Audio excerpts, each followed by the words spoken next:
The Rossoneri crashed out of the group stages in their first UCL campaign in 7 years. What looked like a resurgence from Stefano Pioli's AC Milan has suffered a huge buffer, at least for now.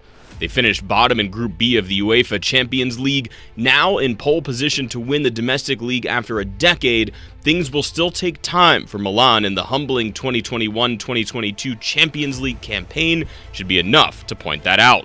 Out of the 6 group stage games, Milan could only earn points in 2. A draw against Porto and a win against Atletico Madrid was all that they could manage. With just 4 points, the Rossoneri are completely out of Europe this season. Porto's third-place finish allowed them to clinch the Europa League spot from the group.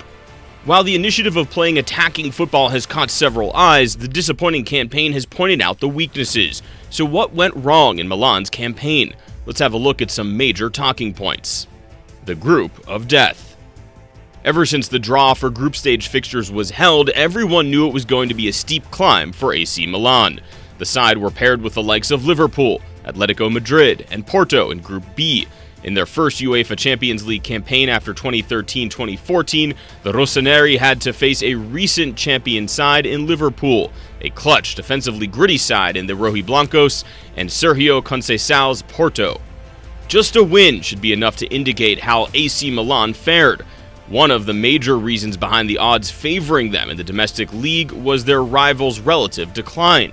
In Europe, however, the case turned out to be the exact opposite. When up against sides that were in form and capable enough to exploit their weaknesses, the Rossoneri did not fare well. Lack of intensity. In all their matches, AC Milan never looked comfortable dealing with their opponents. Their 2 encounters against Liverpool were the occasions when the struggles were apparent. The intensity to match the Reds simply wasn't there. While the side have been coping with a laid-back and patient format in Serie A, European football's increase in pace and pressing strangled them out of their comfort zone. The side looked like one in process and hence seemed like the secondary element on the pitch, except for a few select occasions. In addition, the inexperience came to play its part, and the young squad failed to match up with the tempo on several occasions. Despite boasting the likes of Olivier Giroud and Zlatan Ibrahimovic, the core of the side failed to deliver and keep up with the opposition. Over-reliance on certain players and injuries. Much of what the Rossoneri boasted about came from their experience and poachers in front of goal. Coming from an emphatic spell at Chelsea, Giroud had the flair to score winning goals. On the other hand, the ever-young Zlatan Ibrahimovic also hinted to continue what he does the best. During this Champions League campaign, however, none of that happened. As rightly pointed out by Jurgen Klopp after their win against AC Milan in the final group stage match, their over-reliance on individual players is a problem, there to be exploited. Despite moments of brilliance from Sandro Tonali in midfield, their monotonous approach was too predictable.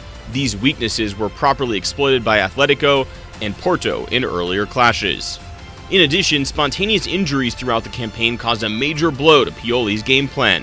The plan to build on the back of a solid defense was dented when Simone Kjaer was injured. In addition, injuries to David Calabria, Ante Rebic, Giroud, and Samu Castillejo elsewhere on the pitch did not help either. The absence of these players for one match or another ultimately caused the cards to crumble for the Italian side. All in all, a solid combination was what AC Milan struggled to find in the UEFA Champions League campaign this season.